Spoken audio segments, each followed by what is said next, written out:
মাছ ধরা কেবল একটি শখ নয়, এটি একটি শিল্প। আর এই শিল্পের খুঁটিনাটি সম্বন্ধে জানতে, যেমন পুকুর থেকে কীভাবে বড় মাছটি ধরবো, কীভাবে নদী থেকে বড় মাছটি ধরবো, কীভাবে চার দিব, কীভাবে টোপ দিব, এইগুলি জানাতে আজকে আমাদের মধ্যে উপস্থিত হয়েছেন ঢাকা শারীরিক শিক্ষা কলেজের মাননীয় অধ্যক্ষ জনাব মোহাম্মদ মমিনুল্লাহ হাসান স্যার। আজকে আমাদের অনুষ্ঠান মাছ ধরার খুঁটিনাটি উইথ জয়, এই অনুষ্ঠানে আপনাকে স্বাগতম। আসসালামু আলাইকুম স্যার, কেমন আছেন? ওয়ালাইকুম আসসালাম। জি আলহামদুলিল্লাহ, আপনি কেমন আছেন? আলহামদুলিল্লাহ স্যার, অনেক অনেক ভালো আছি। আমাদের অনুষ্ঠানে আসার জন্য আপনাকে অনেক অনেক ধন্যবাদ স্যার। আপনাকেও ধন্যবাদ জানাচ্ছি আপনার অনুষ্ঠানে আমন্ত্রণ জানানোর জন্য। মাছ ধরার অনুপ্রেরণা এবং শুরুটা যেভাবে হয়েছিল। মাছ ধরতে আমার খুব ভালো লাগে। আর আমার মাছ ধরার শুরুটা হয়েছিল মূলত খুব ছোটোবেলা থেকে। আমি গ্রামে থাকতাম। আমাদের বাড়ির আশেপাশে বর্ষাকালে প্রচুর পানি আসতো এবং বর্ষাকালে পাড়ার সকল ছেলেমেয়েরা মাছ ধরতো। সেই থেকে আমার মাছ ধরার নেশা। পরবর্তীতে কর্মক্ষেত্রে যখন ময়মনসিংহে ছিলাম, ওখানে এসে মাসুদ ভাই নামে এক ভাইয়ের সঙ্গে পরিচয় হয়। মাসুদ ভাই এবং আমি দুজনেই আস্তে আস্তে জানাশোনা হয় যে আমাদের মাছ ধরতে ভালো লাগে। এরপরে মাসুদ ভাইয়ের মাধ্যমে আমার মাছ ধরা শুরু হয়। সেই যে শুরু এখনও চলছে এবং যত সময় যাচ্ছে আমার মাছ ধরার নেশাটা বেড়েই যাচ্ছে। এবং মাঝে মাঝে যখন মনে হয় যে মাছ পাই না, তখন মনে মনে তওবা করি যে আর ধরবো না। কিন্তু কিছুদিন যাওয়ার পরেই যে লাও সেই কদু, আবার মাছ ধরার প্ল্যান করতে থাকে এবং সুযোগ পেলেই সেখানে ছুটে যাই। আমি যখন মাছ ধরার জন্য ছটফট করতাম, তখন আমার আব্বা বলতেন যে তোর দাদাও অনেক বড় শিকারী ছিলেন, তিনি মাছ ধরতে খুবই পছন্দ করতেন। তো এই কথাটা আমার কানে বাজে এবং এখনও আমি মাছ ধরতে অনুপ্রেরণা পাই। আর আরেকটা বিষয় আমি মনে করি যে আমাদের এই যে জীবন, অত্যন্ত ব্যস্ততা এবং জাগতিক কাজে আমাদের খুবই ব্যস্ত থাকতে হয়। তো এই ব্যস্ততা থেকে একদম কমপ্লিটভাবে বের হয়ে আসার নির্মল চিত্ত বিনোদন, যেটা আমার কাছে মনে হয় যে এটা অনেকাংশে মাছ ধরার মধ্যে পাওয়া যায়। এবং মানুষের যে ধৈর্য, মাছ ধরতে গেলে অনেক ধৈর্য লাগে, ঘন্টার পর ঘন্টা বসে থেকে অপেক্ষা করতে হয়। এই যে ধৈর্যটা, এটাও আমার ধারণা যে এই ধৈর্যটা মানুষের বাস্তব জীবনে কাজে লাগে, যেটা আমরা মাছ ধরা থেকে শিখতে পারি।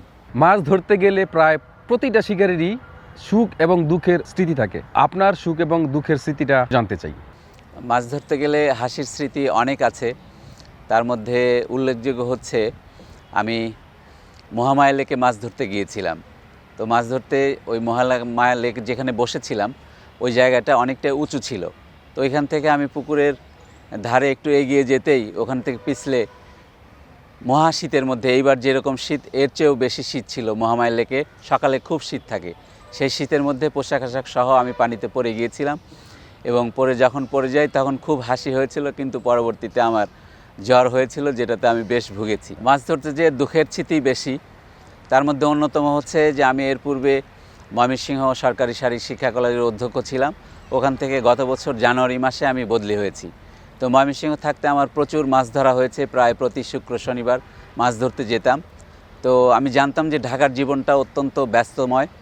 তো এই ব্যস্ততার মধ্যে হয়তো আমার মাছ ধরা সম্ভব হবে না। সেই কারণে সর্বশেষ একটা মাছ ধরার জন্য আমি ময়মনসিংহের ত্রিশালের একটা মাছ ধরার জায়গায় গিয়েছিলাম, নামটা এখন বলবো না।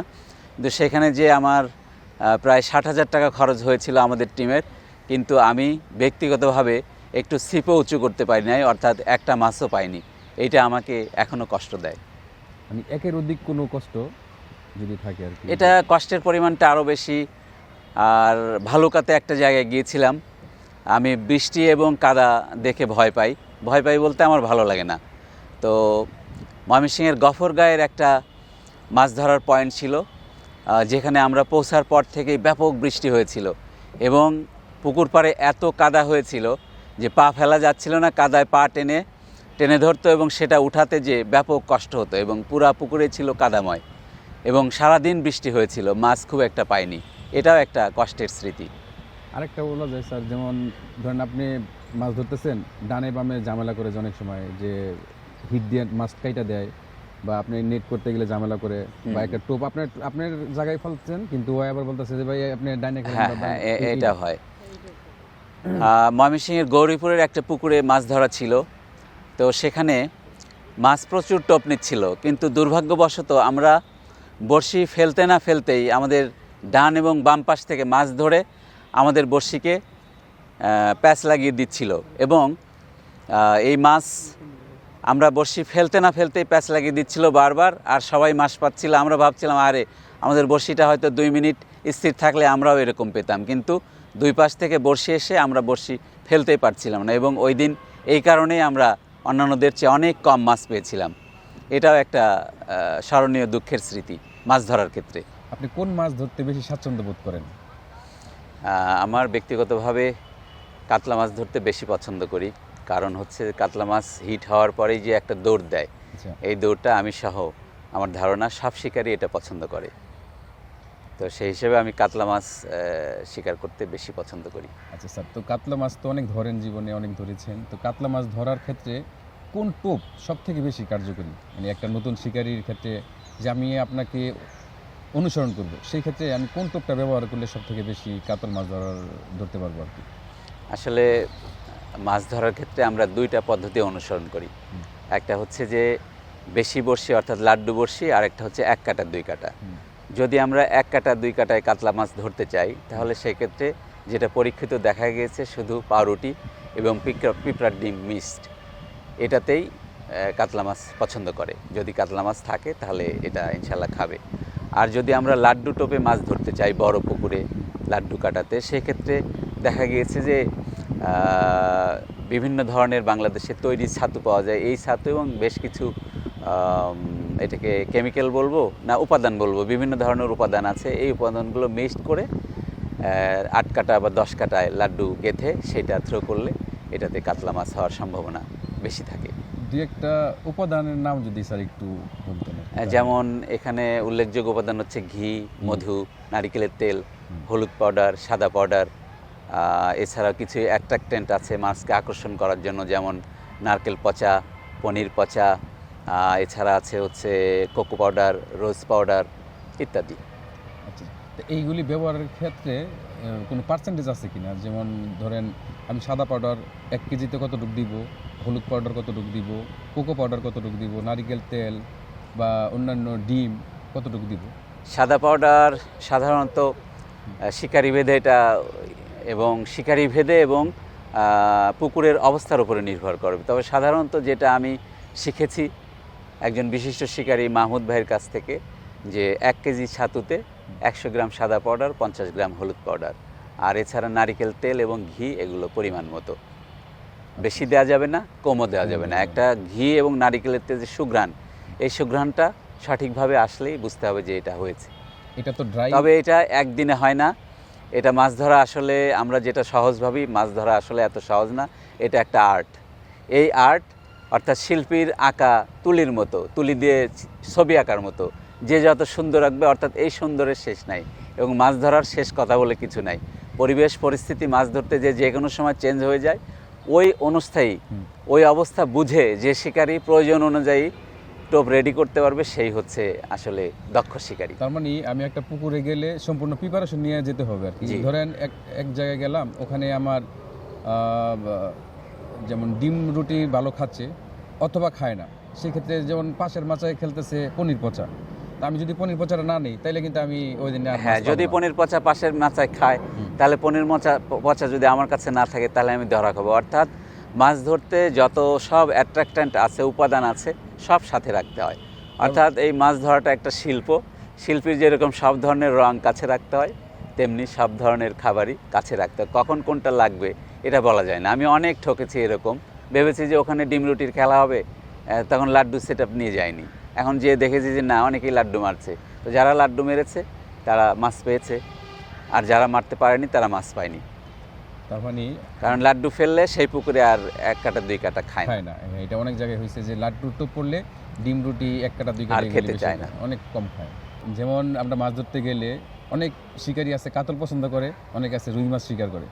তো রুই মাছ ধরার ক্ষেত্রে টোপ এবং চার একটি গুরুত্বপূর্ণ বিষয়। যেমন অনেক মাছ ধরতেছে, আমি দেখতেছি তাকায় মাছ পাচ্ছি না।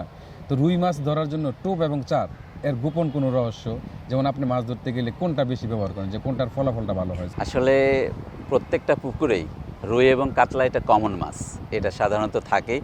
এই জন্য আমার ধারণা, আমি যত শিকারী দেখেছি সবাই রুই এবং কাতলা দুইটা টার্গেট নিয়ে যায় সাধারণত, কারণ এই মাছ দুইটা বেশি থাকে। কাতলা মাছ সাধারণত নিচে খায়, আর রুই মাছ সাধারণত উপরের স্তরে বেশি খায়। সেক্ষেত্রে রুই মাছের চার করার ক্ষেত্রে সাধারণ যে মিষ্টি চার, এটার সঙ্গে যদি পিঁপড়ার ডিম আর যদি থাকে উই পোকার ডিম, এই দুইটা একটু বেশি মিক্সড করে যদি ফেলা যায় তাহলে ওখানে, এবং সাথে কিছু লাল কুড়া, চাউলের কুড়া, এটা মিক্সড করে যদি আপনি চার করেন ইনশাল্লাহ সেখানে রুই মাছ আসবে। এবং আপনার টোপের সঙ্গে যদি ডিমের রুটি খেলেন তাহলে ডিমের রুটির সাথে যদি আপনি উই পোকার ডিমটা মিক্সড করে দিতে পারেন তাহলে পিঁপড়ার ডিমের চেয়ে এটা বেশি আকর্ষণ করে রুই মাছকে। এছাড়া রুই মাছ প্রকৃত অর্থে একটা রাক্ষসে মাছ, ওর সামনে টোপ পড়লেই সাধারণত খায়। তো সেক্ষেত্রে পিঁপড়ার ডিম এবং উই পোকার ডিম এটা বেশি আকর্ষণ করে। তবে অঞ্চলভেদে এটা ভিন্ন। যেমন ময়মনসিংহ অঞ্চলে উই পোকার ডিমটা রুই এবং কাতলা উভয়ই খুব পছন্দ করে, কিন্তু ঢাকা অঞ্চলে এটা আমি একটু কম পেয়েছি। উই পোকার প্রয়োগ এবং এখানকার মাছ এটা কম টানে। ময়মনসিংহ অঞ্চলে উই পোকার ডিম দিয়ে খুব ভালো টানে রুই। তার মানে আমরা যারা নতুন শিকারে আছি চেষ্টা করব যেমন ডিম এবং উই পোকা এটা সংগ্রহ করে দেখার জন্য। যদি একটা পুকুরে উই পোকা বেশি খায় তাহলে আমি উই পোকা ট্রাই করব। জি, কাছে একটা জিনিস মনে হয়েছে, যারা নতুন শিকারী আছে, মাছ ধরা আমরা যতটা সহজ ভাবি আসলে এটা সহজ না, এটা অভিজ্ঞতা অর্জন করতে হয় এবং একজন ভালো শিকারীর সঙ্গে থেকে হাতে কলমে ছাড়া এই কাজগুলো আসলে হয় না। এটা আমার কাছ থেকে আমি উপলব্ধি করেছি। তার মানে আমি যখন শিকার করতে যাব অবশ্যই কোনো যারা অনেক অভিজ্ঞ শিকারীর সাথে মানে তাদের সঙ্গ থাকতে হবে, আশেপাশে থাকতে হবে। তারা কিভাবে ব্যবহার করে, কিভাবে টোপ বানায়, কিভাবে চার বানায়, কিভাবে রুটি বানায়, কিভাবে ছাতু বানায়, প্র্যাকটিক্যালি দেখতে হবে। এটা আসলে একটা বিদ্যা। যে কোনো বিদ্যা ওস্তাদ ছাড়া কম হয় বা ওস্তাদ ছাড়া শেখা যাবে, কিন্তু সেটা অনেক সময় লাগবে, পারফেক্ট হবে না। আর যদি কোনো অভিজ্ঞ শিকারীর সঙ্গে থাকি তাহলে আমি অল্প সময়ের মধ্যে ওইটা আয়ত্ত করতে পারবো। এটাই মূল বিষয়। নতুন যারা শিকারী আছি এটা তাদের উদ্দেশ্যে বলছি যে আপনারা যদি মাছ ধরতে চান অবশ্যই ভালো একজন অভিজ্ঞ শিকারী, একজন গুরু বলে যাকে, তার শরণাপন্ন হওয়া উচিত। হ্যাঁ, সে কিভাবে করে তাকে অনুকরণ করতে হবে, অনুসরণ করতে হবে, তাহলে ভবিষ্যতে মাছ ভালোভাবে ধরা যাবে। মাছ ধরার ক্ষেত্রে যেমন আমরা যখন খাবার গ্রহণ করি বা খাবার খাই, তো খাবার খাওয়ার সময় খাবারের মধ্যে লবণ নেই বা মাংস নেই বা তরকারি নেই বা ডাল নেই, মানে এটা টেস্ট অনুযায়ী আর কি, যে আমি কখন কোনটা খাবো। তো মাছের ক্ষেত্রে এরকম কোনো কিছু আছে কিনা যেটা মাছ অনেক পছন্দ করে, যেটাকে আমরা শিকারির ভাষায় লেপিং বলি বা টাচ বলি? আপনি সুন্দর একটা বিষয় উল্লেখ করেছেন। মাছ ধরার ক্ষেত্রে এটা আসলে খুবই গুরুত্বপূর্ণ। আমরা সাধারণত ল্যাপিং বা টাচ বলে থাকি। তো ল্যাপিং এবং টাচ যেটাই বলি না এখন, এটা খুবই গুরুত্বপূর্ণ। ডিম রুটির ক্ষেত্রে টাচ বা ল্যাপিংটা কম হয় সাধারণত, কিন্তু লাড্ডুর খেলার ক্ষেত্রে টাচিং খুবই গুরুত্বপূর্ণ এবং আমাদের বাংলাদেশের শিকারীরা বিভিন্ন ধরনের ল্যাপিং বা টাচ ব্যবহার করে থাকেন। তো এটা আসলে মাছের খাবার গ্রহণ এবং মাছের বৈশিষ্ট্য অনুযায়ী, ওই পুকুরের বৈশিষ্ট্য অনুযায়ী এটা দেওয়া লাগতে পারে। আর যখন প্রতিযোগিতায় মাছ ধরা হয় তখন একজন শিকারী একা থাকেন না, সেখানে অনেক শিকারী থাকেন, কমপক্ষে 40, 50, 100 হতে পারে বা তারও বেশি হতে পারে। প্রত্যেকেই 4টা, 5টা, 6টা ছিপ, অর্থাৎ পুরো পুকুরটা ছিপে ভরে যায়। তো যখন বিভিন্নজন বিভিন্ন ধরনের খাবার নিক্ষেপ করে তখন মাছ অনেকটাই বেদিশা হয়ে যায়। তখন এইগুলোর মধ্যে থেকে শিকারীরা তখন চেষ্টা করে নির্দিষ্ট কিছু প্রলেপ বা টাচ দিয়ে মাছকে আকৃষ্ট করার জন্য। এগুলোর মধ্যে উল্লেখযোগ্য হচ্ছে, যদি শিকারী মনে করে যে সেখানে বিগ হেড মাছ আছে তাহলে সেখানে পনির পচা অথবা সয়াবিন তেলের প্রলেপ দিয়ে থাকে, অথবা যদি মনে করে কাতলা আছে বেশি সেখানে মহুয়া আচারের, এছাড়া পনির পচা, নারকেল পচা, হাড়িয়া টাচিং আছে। এবং এটা অভিজ্ঞ শিকারী পরিবেশ পরিস্থিতি বুঝেই এটা বলে থাকেন। এটা আসলে পূর্ব থেকে বোঝা যায় না যে আমি ওই পুকুরে যে এই টাচিং ব্যবহার করব। আসলে এটা এক্সপেরিমেন্ট করতে হয়, কোনটা খাচ্ছে, যেটা খায় তখন সেই টাচটাই দিতে হয়। আর এই টাচটা মাছকে অ্যাট্রাক্টেন বা আকর্ষণ করার জন্য কাজ করে থাকে। আমি পুকুরে যাওয়ার পরে আমাকে বুঝতে হবে যে একটা মাছ কোন টোপটা বেশি পছন্দ করে, কোন টাচে বেশি আস্তে আস্তে খেলার পরে 1 ঘন্টা 2 ঘন্টা খেলার পরে তখন বুঝতে পারবো যে এই জিনিসটা পছন্দ করতেছে, তখন আমি টাচটা চেঞ্জ করতে পারবো, যেমন মহুয়া বা হারিয়া যেটা করে। তবে সাধারণত শিকারের প্রথমেই টাচ বেশি দেয় না, 2-1টা টাচ দেয়। যেমন পায়েসের টাচ হতে পারে, দুধের স্বরের টাচ হতে পারে, তাদের ঘিয়ের টাচ হতে পারে, মধুর টাচ হতে পারে, অথবা কয়েকটা মিশ্রণ হতে পারে শুরুতেই, তবে টাচটা কম দেয়। হ্যাঁ, এছাড়াও আরেকটা বিষয়ে অ্যাট্রাক্টেন বা টাচ হিসাবে বাংলাদেশের মানুষ ব্যবহার করে, সেটা না বলাই ভালো। যেটা যারা শিকারে আছেন তারা এটা জানেন যে এটা কি ব্যবহার করে। যে একটা লিকুইড সাধারণত শিকারীরা ব্যবহার করে, এবং এটা কাতলা মাছ এবং ব্রিগেড মাছের ক্ষেত্রে বেশ এটা কাজ দেয় এই টাচটা। মাছ ধরার ক্ষেত্রে লং থ্রোর বিষয়ে যদি কিছু বলতেন, যে লং থ্রোর গুরুত্ব কতটুকু? আচ্ছা, আমি সাধারণত শিকারীদের মধ্যে যে প্রবণতাটা দেখি, যদি আমরা নতুন কোনো পুকুরে যাই সেক্ষেত্রে আসলে আমাকে বুঝতে হবে যে ওই পুকুরে কোন পর্যায়ে কোন লেয়ারে মাছ কত দূরে খেতে পারে। এবং আমি অনেক দূরে চার করলাম কিন্তু বড়শিটা ওইখানে নিতে পারছি না, সেটা হবে না। শুরুতে দেখতে হবে যে মাছটা কোথায় খেতে পারে। যখন আমি মনে করব যে অমুক জায়গায় মাছটা খেতে পারে, এ একটা বিষয়, সেখানে চার করতে হবে। আর যদি সেটা দূরে মনে হয়, তো দূরে যদি আমি না খেলতে পারি তাহলে তো আমার মাছ হবে না। দূরে চার করলাম কিন্তু বড়শিটা আমি দূরে নিতে পারছি না, অথবা চারে যেখানে চার করেছি সেখানে নিতে পারছি না, তাহলে তো মাছ হবে না। আর দ্বিতীয় বিষয় হচ্ছে যে প্রতিযোগিতামূলক যদি হয় তাহলে আরও অনেক শিকারী থাকবে, তো সেখানে দেখতে হবে আমার ডানে এবং বামের বা আশপাশ শিকারীরা কোথায় চার করছে। তার চেয়ে যদি আমি কাছে চার করি তাহলে সেটা আমার জন্য ডিসঅ্যাডভান্টেজ হবে, তার চেয়ে যদি আমি একটু দূরে করতে পারি সেটা অ্যাডভান্টেজ হবে।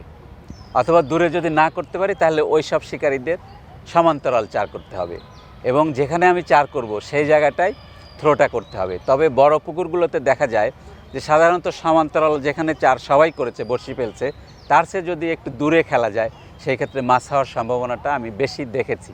যেমন আমরা পচাতে অথবা যেমন কুমিল্লাতে ধর্মসাগর আছে, দেখলাম যে যে যত লংয়ে থ্রো করতে পারে তার মাছ পাওয়ার প্রবণতা অনেক বেশি। মানে লংয়ে টোপ পড়ার সাথে সাথে হিট হয়ে গেছে, আমরা অনেক দেখছি আর কি। তার মানে টোপ থ্রো করার ক্ষেত্রে লং থ্রো, এবং স্যার এটা যেমন আমি থ্রো করলাম, থ্রো কিন্তু একটা লেয়ারই করতে হবে। আমি চার করলাম এক জায়গায়, থ্রো করতেছে এক জায়গায়, এটা হলে কিন্তু স্যার মাছ হবে না, মাছ হবে না। জি, তো সেই ক্ষেত্রে লংয়ে থ্রো করার ক্ষেত্রে এক জায়গায় সিলেক্ট করতে হবে যে আমি এই জায়গায় থ্রোগুলো করবো। হ্যাঁ, ঠিক আছে। চার ছাড়া যদি, আমার ধারণা আর কি, চার ছাড়া যদি কেউ লংয়ে খেলতে চায় সেক্ষেত্রে বড়শি এক জায়গায় ফেলতে ফেলতে ওইটাই চার হয়ে যাবে, ওখানে যদি একই জায়গায় ফেলতে পারে সেখানে হবে। আরেকটা বিষয় হলো এই যে লংয়ে মাছ খাওয়ার বিষয়ে আমার একটা নিজস্ব চিন্তা ভাবনা আছে। সেটা হচ্ছে যে যখন বড়শি একই সমান্তরালে পড়তে থাকে, সুতা পড়ে থাকে, তখন মাছগুলো একটা বাফার জন্য চলে যায়, একটা নিরাপদ জায়গায় যে অপেক্ষা করে। তো ওদের সামনে যে যখন বড়শিটা পড়ে যায় তখন ওরা আর সংবরণ করতে পারে না, ওরা টোপ নেয়, যে কারণে দূরে থ্রো করলে মাছ পাওয়ার সম্ভাবনাটা বেশি থাকে, নিরাপদ জোনে থাকে ওই মাছগুলি, তখন আইসা টোপ নিয়ে নেয়, না হলে তো একদম নেটের মতন জালের মতন হয়ে যায়। জি জি জি, চারদিকে বড়শি থাকে, এই জন্য ওই বড়শি ছাড়িয়ে যদি একটু দূরে দেওয়া যায় সেই ক্ষেত্রে মাছের টোপ গ্রহণের প্রবণতা বেশি থাকে। এক কাটা দুই কাটা খেলতে হলে আপনাকে কি কি জিনিসের প্রতি নজর দিতে হবে বা গুরুত্ব দিতে হবে আর কি? এক দুই কাটার ক্ষেত্রে এটা আসলে খুবই দক্ষ হতে হয়। আমার এই সম্পর্কিত জ্ঞান, আমি যদি অনেক দিন মাছ ধরেছিলাম কিন্তু আমার জ্ঞানের সীমাবদ্ধতা ছিল। তো বাংলাদেশের এক দুই কাটার ক্ষেত্রে বিশিষ্ট শিকারী শুভ, গাজীপুরের শুভ, আমি ওর কাছ থেকে শিখেছি যে প্রথম হচ্ছে যে চার করা। কিন্তু কোনো কোনো পুকুর আছে যেখানে চার করতে দেয় না, চার করলে মাছ টোপ গ্রহণ প্রবণতা কমে যায়, সেই কারণে এক দুই কাটার খেলায় সাধারণত চার করতে দেয় না। তো যদি আমি চার না করতে পারি সেই ক্ষেত্রে আমাকে একটা নির্দিষ্ট জায়গা টার্গেট করতে হবে যেখানে মাছ হওয়ার সম্ভাবনা আছে। তো সেই জায়গাটায় একই জায়গায় বড়শিটা আমাকে ক্রমাগত ফেলতে হবে। যদি আমি এক এক বড়শি এক এক জায়গায় ফেলি তাহলে মাছ হবে না, এটা মাস্ট। এক কাটার ক্ষেত্রে এই যদি আমি এক এক বড়শি এক এক জায়গায় খেলি তাহলে মাছ হবে না। আর সেক্ষেত্রে আমার প্রথম বড়শিটা যেখানে পড়েছে বা যেখানে আদর্শ জায়গা মাছ হওয়ার, সেই জায়গাটাকে ক্রমাগত খেলতে হবে এবং বারবার খেলতে হবে, ধৈর্যের সাথে অপেক্ষা করলে একটা সময় মাছ আসবে। এটাই আমি অভিজ্ঞ শিকারীদের কাছ থেকে শিখে। পুকুরে 5 কেজি থেকে বা 1 কেজি থেকে 20-25 কেজি মাছ আছে, তো সেই ক্ষেত্রে আমরা এক কাটা দুই কাটাটা কোন কাটাটা খেললে বেশি ভালো হয় এবং কোন সুতাটা ব্যবহার করলে ভালো হয় আর কি? সেক্ষেত্রে আমি লক্ষ্য করেছি যে এক দুই কাটার খেলার পুকুরগুলো সাধারণত মাঝারি আকারের হয়। তো শিকারীদের প্রবণতা এরকম দেখেছি যে বড়শি দূরে মারতে চায়, তো যখন দূরে মারতে হবে তখন মোটা সুতা দিয়ে দূরে খেলা যায় না। আর বড়শির ক্ষেত্রে যদি বড় মাছ থাকে তাহলে 12 থেকে সর্বোচ্চ 16, এর মধ্যে যে কোনো সাইজের বড়শি একটা আদর্শ হতে পারে। তবে সাধারণত যেটা প্রতিযোগিতামূলক পুকুর যেটাতে টিকেট হয়, তো ওইখানে প্রচুর বড়শি পড়ে, যেহেতু এক কাটা দুই কাটা, সেই কারণে মাছ ছুটে যাওয়ার সম্ভাবনা থাকে এবং অন্যের বড়শির সঙ্গে প্যাচ লেগে যাওয়ার সম্ভাবনা থাকে। তো এই যদি প্যাচ লাগে সেই সময় যেন মাছটা ছুটে না যায়, সেই জন্য বড়শিটা একটু বড় এবং সুতাটা তুলনামূলক মোটা, অর্থাৎ সাধারণত আমরা 1-2 কাটা একা খেলতে গেলে 22, 23, 20 এরকম ব্যবহার করি। সেক্ষেত্রে আমার যেটা মনে হয় যে 20 থেকে সর্বোচ্চ 26 সাইজের সুতা ব্যবহার করলে ভালো হয় এবং আমি এটা করি। কাটা 2 কাটা খেলতে হলে আমরা টোপ যেটা দেই, টোপটা সাধারণত কিন্তু আমরা লেই টোপ বলি আর কি। জি, এইটা স্যার একটু এই সম্বন্ধে যদি কিছু বলতেন। টোপটা হ্যাঁ, লে টোপটা সাধারণত 2 ধরনের হয়। একটা হচ্ছে যে বিন্নি ধান আছে, আচ্ছা। বিন্নি ধান থেকে লেই করা যায়, আর একটা হলো যে আমাদের দেশে যে পাউরুটি পাওয়া যায়, এই পাউরুটির মধ্যে একটা পাউরুটি আছে মিল্ক ব্রেড। মিল্ক ব্রেডের সুন্দর একটা গন্ধ থাকে, তো মিল্ক ব্রেডটা ব্যবহার করলে ভালো হয়। মিল্ক ব্রেড স্যার যেমন একটা আছে ফ্রেশ, একটা আছে অল টাইম মিল্ক, এন্ড কি অল টাইম মিল্ক নাকি যে কোনো ফ্লেভার? আমি সাধারণত ফুয়াংয়েরটা ব্যবহার করি। ব্যবহার করেন। আর এটা আপনি যখন লেইটা তৈরি করেন, তুলাটা কতটুকু গুরুত্বপূর্ণ? যেমন আপনার একটা আছে শিমুল তুলা, আমরা যেটা ন্যাচারাল যে তুলাটা পাই, সেই তুলাটা ব্যবহার করা ভালো নাকি অন্য কোনো তুলা ব্যবহার করা যায়? আসলে তুলা ফ্যাক্টর না, এটা হচ্ছে যে ওর ভিতরে কিছু আঁশ দিয়ে দেওয়া, অর্থাৎ আঁশটাই তো। হ্যাঁ, যে ফাইবার দিয়ে দিলে ওই নরম লেইটাকে বড়শির সঙ্গে প্যাচ দিয়ে ধরে রাখে। এই জন্যই মূলত আমরা এই তুলা ব্যবহার করি। সেক্ষেত্রে শিমুল তুলাটাই আমার কাছে আদর্শ মনে হয়েছে। আর তুলার পরিমাণটা হচ্ছে যে খুব বেশিও না কমও না, মানে বুঝতে হবে যে কতটুকু পরিমাণ দিলে ওই ফাইবারটাকে টোপটাকে বড়শির সঙ্গে আটকে রাখবে। যদি আমরা বেশি তুলা দিয়ে দেই, সে টোপ আটকে থাকবে কিন্তু মাছ হিট হবে কম, সুতার কারণে মাছ হিট কম হয়। তুলা রিং হয়ে যাবে, মানে রিং হয়ে হ্যাঁ বড়শির সঙ্গে লেগে থাকবে, হিট দিলে কম হবে। ও। ওইটা বাধার সৃষ্টি, মাছ বড়শির গায়ে মুখে ফুটার ক্ষেত্রে বাধা হিসেবে হতে পারে। তার মানে আমি যখন লেট টোপটা তৈরি করব, টোপ তৈরি করার ক্ষেত্রে প্রথম দিকেই হবে না, আস্তে আস্তে আস্তে জি আস্তে। জি, একটু টেনে দেখতে হবে যে আঁশটা হয়েছে কিনা। আচ্ছা। এরকম টান দিলে যদি টোপটা বা লেটা লম্বা হয়ে খুলে আসে তাহলে বুঝতে হবে হয়েছে। আচ্ছা। আর যদি ছিঁড়ে যায়, কোনো ফাইবার না হয়, কোনো আঠা না হয়, তাহলে বুঝতে হবে হয় নাই। তাহলে এটা খুব গুরুত্বপূর্ণ একটা গুরুত্বপূর্ণ বিষয়, মানে যে- এই লেই মাখার পরে তুলা মিক্সড করার পরে টেনে টেনে দেখতে হবে যে ও ওইটারে কি বলবো, যে আমরা ছোটবেলায় মটকা মিষ্টি খেতাম, লই মটকা বলতাম, টানা যেটা, ওই লইয়ের মতো টানলে সে উঠে আসে কিনা, সিরে না যে ওটা লম্বা হয়ে যায় কিনা। লম্বা হয়ে গেলে তার মানে হ্যাঁ, ঠিক আছে, লম্বা হয়ে মোটামুটি। গেলে বুঝতে হবে যে তার ফাইবারটা ঠিক ঠিক আছে, আছে। আঠাত্তরটা ঠিক আছে, স্টিকনেস ঠিক আছে। আচ্ছা আচ্ছা। এখন স্যার যেমন বিন্নি, এটা কিন্তু আমার মতে আসলে এটা নির্ভর করে যার যার ব্যক্তিগত অভিজ্ঞতা এবং ইয়ের উপরে। আমার কাছে এরকম মনে হয়েছে। বিন্নি এবং স্যার রুটির যে লেই, দুইটার মধ্যে মানে পার্থক্যটা কিরকম? কোনটাতে হিট বেশি হওয়ার সম্ভাবনা আছে? সাধারণত আমি দেখেছি যে ঢাকা অঞ্চলে এই বিন্নি ধানের চেয়ে রুটির টোপটা বেশি ব্যবহার করতে, আর ময়মনসিংহ অঞ্চলে দেখেছি বিন্নি ধান ব্যবহার করতে। দুটাই ভিন্ন জায়গা ভেদে কাজ করে, ভালো কাজ করে দুইটাই। তো বিন্নিটা করতে কিন্তু একটু কষ্ট, অনেকে বিন্নির ভাতটা রান্না করতে পারে না। হ্যাঁ হ্যাঁ, এটা একটা অভিজ্ঞ যারা আছে ওনাদের সাথে আসলে ওনাদেরটা দেখে তারপরে করা উচিত, জি। এমনি সহজে করা যাবে না। যেমন আমি রুটির যে টোপটা আছে, লেইটা আছে, এটা আমি নর্মালি যে কেউ মোটামুটি চেষ্টা করলে 2-1 করলে বা কয়েকবার ট্রাই করলে হবে, জি। কিন্তু বিন্নিটা কিন্তু স্যার হবে না মনে হয়। হ্যাঁ তো সেই ক্ষেত্রে একটু অভিজ্ঞ যারা আছে তাদের শরণাপন্ন হতে হবে। হ্যাঁ, খেলার আগের দিন আপনার মানে কি কি করতে হয় বা কি কি করণীয় কাজ থাকে আপনার, যে আগামীকালকের প্রিপারেশনটা কি কি নেওয়া যায়? আসলে তো আমি একটা প্রতিষ্ঠান প্রধান হিসেবে কাজ করতে গিয়ে প্রচুর ব্যস্ততার মধ্যে থাকি। তবে আমি চেষ্টা করি যে আমার প্রিপারেশনটা আগেই সেরে রাখার জন্য, কারণ বলা যায় না কোন সময় আমি কোন পরিস্থিতি পড়ি। এরকম আমার অনেক হয়েছে যে সকালে মাছ ধরা, আচ্ছা ঠিক আছে আমি সন্ধ্যায় কাজ করে রাখবো, কিন্তু সন্ধ্যার সময় এমন কাজে ফেসে গিয়েছি আর প্রস্তুতিতে নিতে পারি নাই। এখন ওই রকম কোনো রকম প্রস্তুতি নিয়ে গিয়েছি, দেখা যাচ্ছে অনেক কিছু ছুটে যায়। মাছ ধরতে গিয়েছি, একটা দরকার যে সুতা দরকার, অথবা সাইজ মতো বড়শি দরকার, বড়শি আর পাচ্ছি না, অথবা 1-2 কাটায় সীসা লাগে, তো সীসা নিয়ে যাই নাই। এরকম অনেক ভুল হয় এবং এটাতে মাছ ধরা খুব বিঘ্নিত হয়। এই জন্য শিকারীদের কাছে এবং আমার নিজেকেও আমি পরামর্শ দিচ্ছি যে যথাসম্ভব 1-2 দিন না, অন্তত 2-3 দিন আগ থেকে সুন্দরভাবে তালিকা করে যে কী কী লাগে সেগুলো ঠান্ডা মাথায় তালিকা করে সেই তালিকা অনুযায়ী প্রস্তুতিটা রাখা দরকার। যেমন ছিপ, বড়শি, সুতা, ভাতনা, তারপরে সীসা, এরপরে অতিরিক্ত বড়শি, অতিরিক্ত সুতা, অতিরিক্ত হুইল, অতিরিক্ত ছিপ নিতে হবে।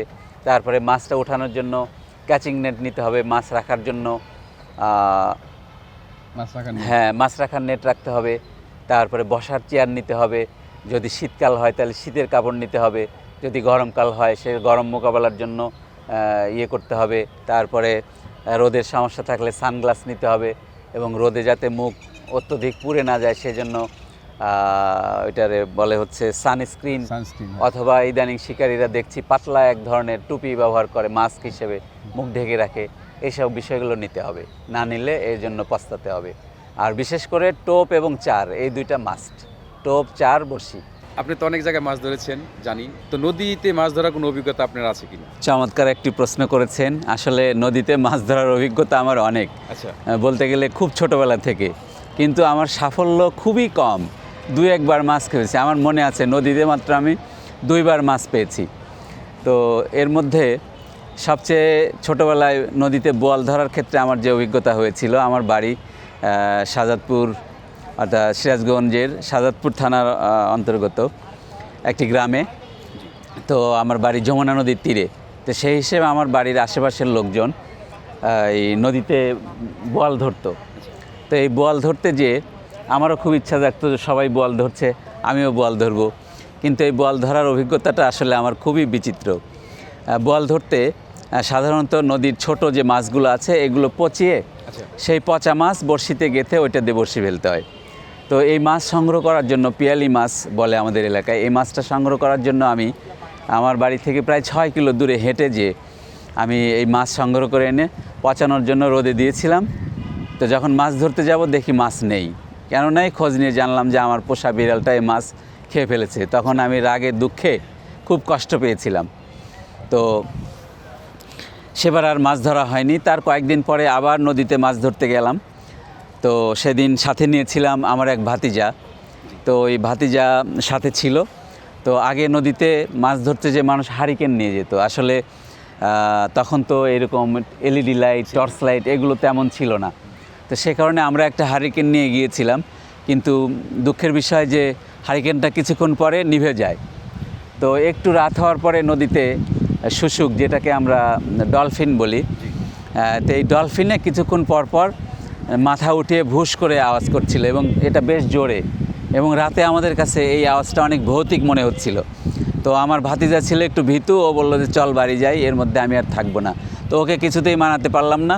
শেষ পর্যন্ত বড়শিতে মাছ না পেয়েই আমরা ওই দিন ব্যর্থ হয়ে বাড়িতে চলে আসি। এইরকম নদীতে আমি অনেকবার গিয়েছি, কিন্তু প্রকৃত অর্থে আমার মাছ হয় না। কেন জন্য হয়, আমার বড়শি বেঁধে যেত, অথবা টোপ ছিঁড়ে যেত বিভিন্ন কারণে, অথবা নদীতে এত পরিমাণ ছোট মাছ থাকতো যে টোপ খেয়ে ফেলতো, বড় মাছ আর ধরতো না। আমি যতটুকু জানি যে আপনি মাছ ধরা মানে 2-4টা নেশার মধ্যে বা শখের মধ্যে মাছ ধরাটা অনেক বড় একটা শখ। যখনই সুযোগ পান তখনই মাছ ধরার জন্য চেষ্টা করেন যাওয়ার জন্য।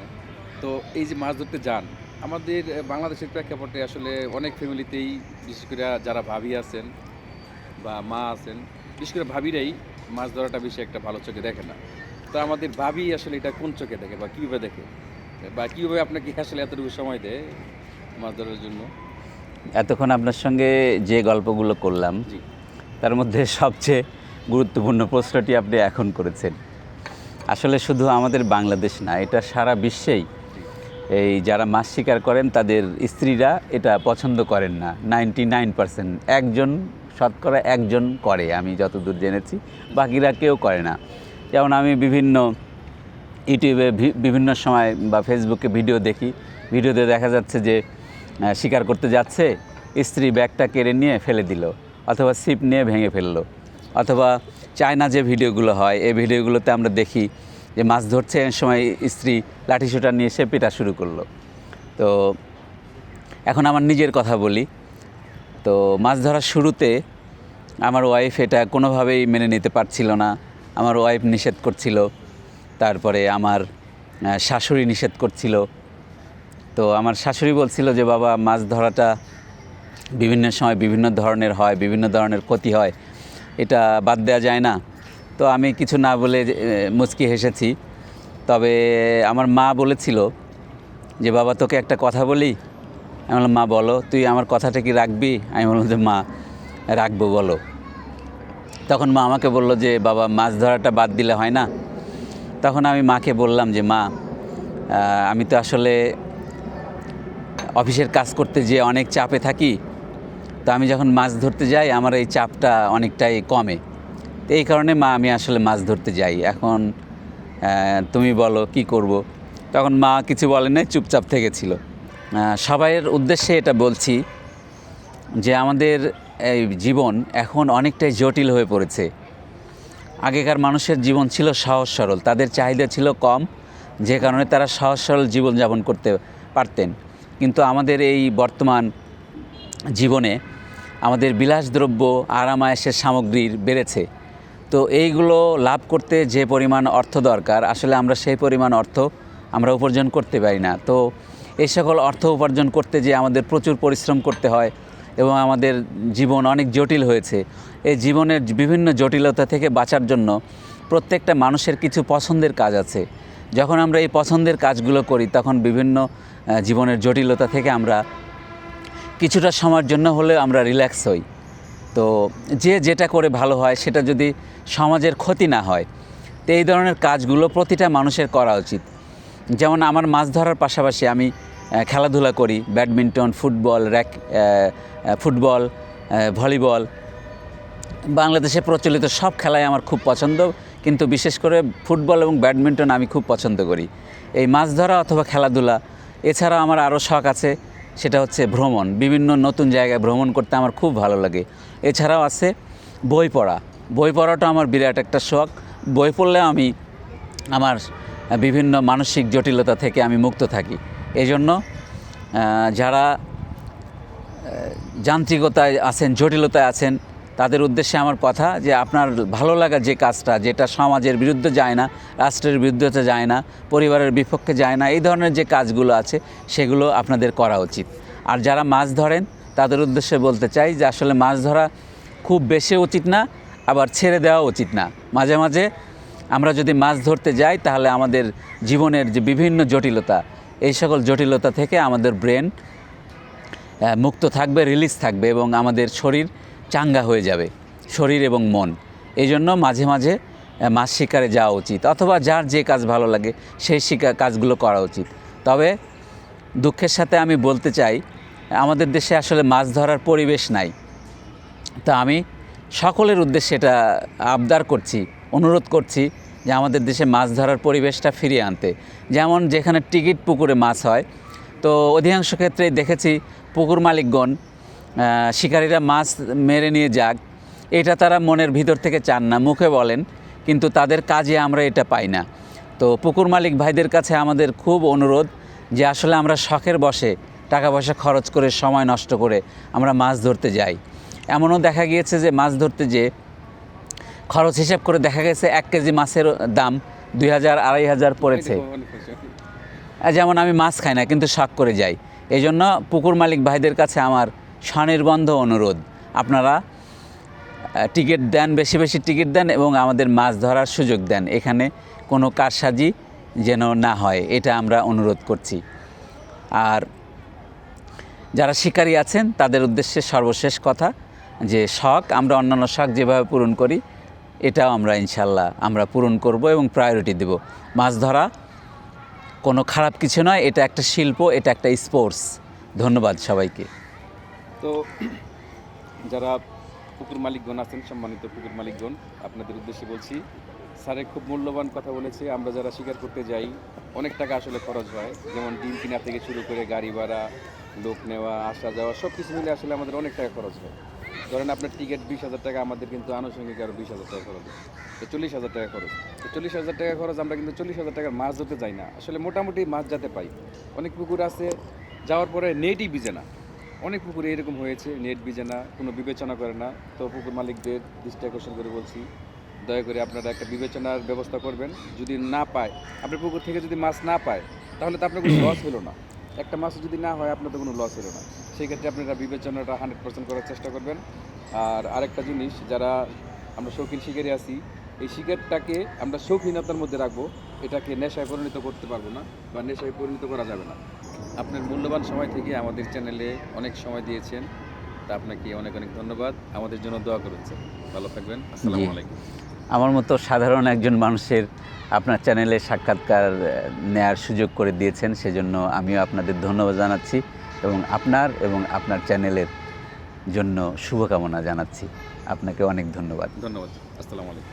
প্রিয় বন্ধুরা, আমরা এতক্ষণ আড্ডা দিলাম সরকারি শারীরিক শিক্ষা কলেজের মাননীয় অধ্যক্ষ মোহাম্মদ মমিনুল হাসান স্যারের সাথে। তার কাছ থেকে মাছ ধরার খুঁটিনাটি অনেক কিছু জানতে পারলাম। আমাদের অনুষ্ঠান আপনাদের কেমন লাগলো লাইক, শেয়ার এবং কমেন্ট করে জানাবেন। আপনাদের ভালোবাসাই আমাদের সামনে পথ চলার অনুপ্রেরণা। পরবর্তীতে আরও কোনো গুণী শিকারী নিয়ে আপনাদের সাথে আমরা আড্ডা দিব। সবাই ভালো থাকুন, সুস্থ থাকুন এই কামনায় এখানে শেষ করছি। আল্লাহ হাফেজ।